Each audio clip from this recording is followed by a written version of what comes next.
Welcome to Real Conversations with Patricia Baranovsky-Schneider, the podcast that takes you on a journey around the world to meet some of the most inspiring and accomplished individuals. Discover their stories, uncover invaluable business lessons from their paths to success, and gain exclusive insights on how to apply their strategies to elevate your life and business. Hello, and welcome to Real Conversations with Patricia. I'm your host, Patty Baranovsky-Schneider. Today, I'm joined by JEdwardsHolt, an award-winning and Amazon best-selling author. So welcome, J. Edwards. Tell us a little bit about yourself. Hey, thanks for having me. Yes. My pleasure. As you said, my name is JEdwardsHolt. I'm an author of lots of different things, but primarily fantasy fiction, most of it in the young adult category, but I've also delved into the realm of children's books. And recently, I've also published a memoir or kind of self-help book about growing up with Tourette's and things like that. So, yeah. Nice. Well, so you're a jack of all trades. You cover everything. Nice. So what first inspired your love for writing? And how did you transition from pursuing education to becoming a best-selling author? Yeah, I've pretty much loved writing ever since I was in elementary school. I used to, love it when the teacher would give writing prompts and stuff like that. And it followed me pretty much through school, but I kind of forgot about it later on because I was busy studying to become a teacher. And then, just probably back about in, I'd say 2015 or 16, I decided to go back to the writing a little bit and give it a try to write my first book. And I ended up publishing that one in 2017. And then after that, I just got the love for it back and just wanted to keep on doing it. And I'm still doing it now. So Very nice. I know it's like not for everybody. I'm more of, I'm kind of similar. I don't speak a lot, but I put my heart and soul into whatever I write. So people always say if they're reading something, whether it's an article or whatever, they're like, it sounds like you're talking to me. I said, you'll get it on paper, but you're not going to get it out of my mouth. yeah. So now many of your works carry Christian messages. So how do you weave these themes into your stories while keeping them engaging for a broad audience? Yeah, I kind of try to keep the messages subtle, in there, that, not overpowering or anything like that. I always took inspiration from people like C.S. Lewis, who everything he wrote or his fantasy works were primarily fantasy, but they also had, the message of hope and belief in them. And, I try to incorporate that into all of my works as well. That's nice. And people need that inspiration nowadays, that's for sure. So now A Wayfarer's Chronicles has been described as haunting. So can you share the inspiration behind the story and what readers can expect? Yeah, The Crossing, that one is, it is haunting because it's about it's kind of about the afterlife, about these people that are on a ferry that's in the next life or whatever, and they have to carry souls across this vast expanse of ocean to get to the other side, to face their judgment and everything. And so it's a lot of ghostly kind of elements in there. But the twist of the story is when one day a living girl shows up on board, and that kind of just, really messes things up, and everybody has to figure out what to do from there. And that's the conflict of the story. But it's cool that you kind of incorporate every little bit. Like I was just talking to somebody yesterday about, there was an old cartoon, Fern Gully. I don't know if you ever, kind of like pre-Avatar days, but it was about these little fairies living in the woods, and a live person got shrunk, and somehow now they're like, oh my God, like what do we do with this guy? So similar, but not, yeah. So now the Jealous Little Ogre won the Golden Wizard Book Prize. So what do you think resonated most with readers and judges about this story? I think they like the relatability of it. It's, it's mainly about accepting new siblings, or it can be translated to adults as well, for just accepting new things or people in your life. I think that's what is definitely what stood out the most to the people who judge the contest and everything. And, that's what I hear the most from readers is that, they appreciate the message, and their children, like it for getting new siblings and stuff. I tell you, I see that in my own family. Everybody's having new babies and whatnot, and you forget when you're an adult, like what it actually was like to have a new sibling come in. It's like you're no longer the eye of your parent. So that's cool that they have like a little outlet to say, okay, I'm not alone. Yeah. Yeah. So now your work spans children's literature, science fiction, and poetry. So how do you approach writing across such diverse genres?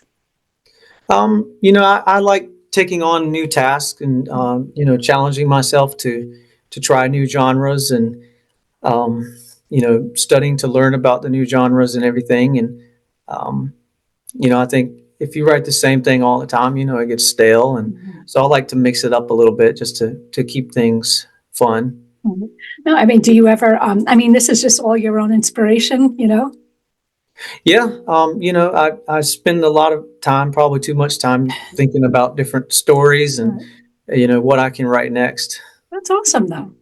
And tell us Hmm. you're a passionate mental health advocate. So how does this influence your writing and what message do you hope to share through your platform?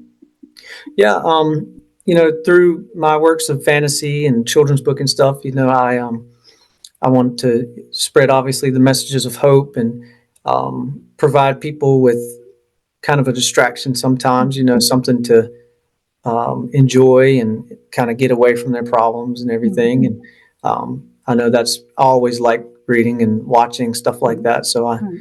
think other people do too. And then, of course, in uh, in my memoir, I get pretty candid about the mental health and just talk about my personal journey with it and offer people ways that I've learned to cope. Mhm. That's great because so many, I mean, people, they'll watch TV shows, they'll binge watch Netflix and all that stuff. That's kind of their coping mechanism to just, but, more people should learn to read. But reading, especially reading something where somebody's gone through something similar, it Mhm. gives a lot of people hope as opposed to watching something because you're kind of just taking yourself out of a situation, but that's not really helping you. But Right. hearing from someone who's actually gone through stuff and seeing that, they're okay, I could be too, Hmm. that's a huge thing. Yeah. So now your interest in science fiction and superheroes, it shines through your work. So how has this influenced Mhm. your storytelling? And do you have a favorite superhero? Um, I love to watch like the Marvel movies and things like that. And I grew up on a lot of Marvel comics, Star Wars comics, Mm. and things like that. As far as a favorite superhero, On the um, spot. yeah, that's a hard one. I don't know. I like Superman. I mean, he's pretty cool and everything. Yeah. I like, um, Everybody loves Superman. yeah, it's hard to pick a favorite though because I I got know. Yeah. so many. But yeah, anytime I see a movie like that or something, it just inspires me to keep going with my stuff and Right. make my own versions of that. Nice. Now tell us, as an ordained minister, how do you balance your faith with the creative demands of being an author? Yeah, I mean, like I said before, I try to keep the messages subtle and keep everything mainstream, while still maintaining that those messages in there in a way that anybody can relate to, pretty Right. much. Yeah, I mean it's cool, and especially since you have such a wide variety of different topics and themes and genres and all that. You're kind of touching everybody at some point in the journey. It's not Mhm. just the same every. That's kind of nice. I mean, you ever? I wonder if people could give you requests, and just say, "Write about this next." Yeah, yeah, I would be open to hearing them for sure. Nice. So now, what advice would you give to someone who wants to write books with meaningful messages but is unsure where to start? I always tell people, just go ahead and start first of all, because Mhm. a lot of people, they wait years and years before they start, and they never get started. So um, for me, a lot of times with books, starting is kind of the hardest part. Once you get your feet off the ground, there, it gets a little bit easier as you go. The more you do, the more you'll feel more confident. Mhm. But if you're waiting for the perfect moment, just go ahead and do it because Yeah, it won't come. yeah. Everybody says, "Oh, do it tomorrow. Do it tomorrow." Tomorrow, and Yeah. time flies by so fast. Tomorrow turns to a year, 5 years, 10 years, and that's like, and you don't want to look back someday and be like, "Oh, I should have just did that." Especially, Hmm. if you just take a couple hours a day, or an hour a day, or what have you, and just put your thoughts down. You can get it done. Hmm. It's nice. So now, what's next for you as an author? Are there any upcoming projects or themes that you're excited to explore? I just published a book recently. It's a very heavily faith-based book called Letters to Narcia. So I'm excited about getting people's feedback on that. Looking forward to hearing some of that. And then I got a couple of other projects I'm messing around with. So hopefully they'll turn into books as well. Very nice. Now, anything you want to add that we didn't already talk about? I can't think of anything extra.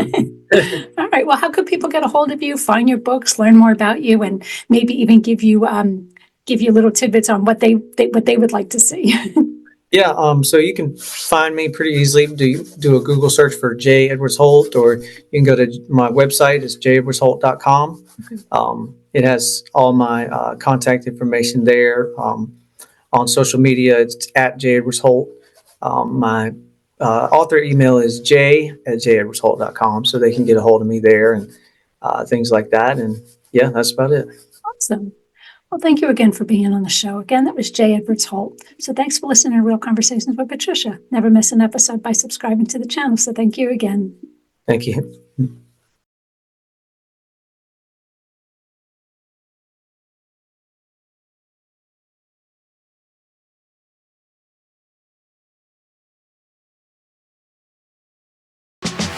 Thank you for listening to Real Conversations with Patricia, talking with some of the most brilliant minds on their journey to success and their recommended strategies. Please leave your feedback and visit pristineadvisors.com to get the latest and greatest business advisement on the planet. Feel free to let me know your thoughts, suggestions, and anything else you'd like me to cover. Together, we can make success happen for all.